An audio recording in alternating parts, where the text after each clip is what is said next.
When I was young, I didn't really know what I was going to do when I got older. People kept asking me, but then eventually I thought that the idea of inventing things would be really cool.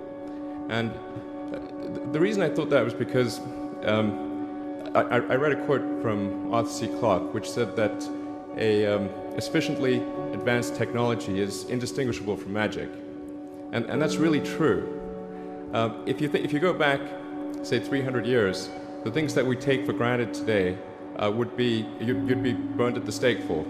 Being able to fly, being able to see over long distances, being able to communicate, and having access to all the world's information instantly from almost anywhere on the earth. This is stuff that really would be magic, or would be considered magic in times past. In fact, I think it actually goes beyond that, because there are many things that we take for granted today that weren't even imagined in times past. They weren't even in the realm of magic. So it actually goes beyond that. So I thought, well, if I can do some of those things, basically if I can advance technology, then that's like magic, and that would be really cool. And I also had sort of a slight existential crisis, because I was trying to figure out what does it all mean? Like, what's the purpose of things? And I came to the conclusion that if we can advance the knowledge of the world, if we can do things that expand the scope and scale of consciousness, then we're better able to ask the right questions and become more enlightened, and that's really the only way forward. I think about what technology solution is necessary in order to achieve the particular goal, and then try to make as much progress in that direction as possible. I think being a multi-planet species and being out there among the stars is important for the long-term survival of humanity. But then the part that I find personally most motivating is that it creates a sense of adventure, and it makes people excited about the future.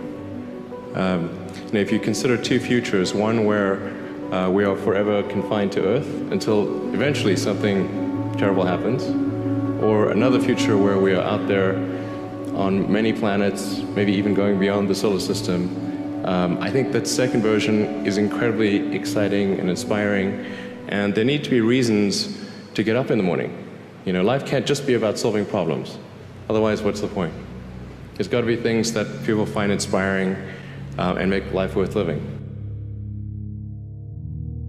When my brother and I were starting our first company, instead of getting an apartment, we just rented a small office, and we slept on the couch. And we showered at the YMCA, and we're so hot up we had one computer, so the website was up during the day, and I was coding at night. 7 days a week, all the time. Work hard, like, every waking hour. That's the thing I would say, particularly if you're starting a company. A natural human tendency is wishful thinking. So a challenge for entrepreneurs is to say, well, what's the difference between really believing in your ideals and sticking to them versus pursuing some unrealistic dream that doesn't actually have merit? And that is a really difficult thing to tell. Can you tell the difference between those two things? Right. So you need to be sort of very rigorous in your self-analysis. I think certainly extremely tenacious, and then just work like hell. You just have to put in, 80 to 100-hour weeks every week. All those things improve the odds of success. Or how do you think about making a decision when everyone tells you this is a crazy idea? Or where do you get the internal strength to do that? Well, first of all, I'd say I actually think I feel fear quite strongly. So it's not as though I just have the absence of fear. I feel it quite strongly. But there are just times when something is important enough, you believe in it enough, that you do it in spite of fear.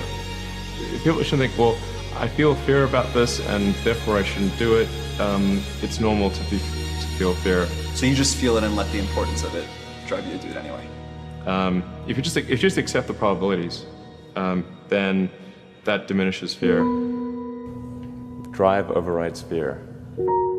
It's about believing in the future and thinking that the future will be better than the past. And I can't think of anything more exciting than going out there and being among the stars.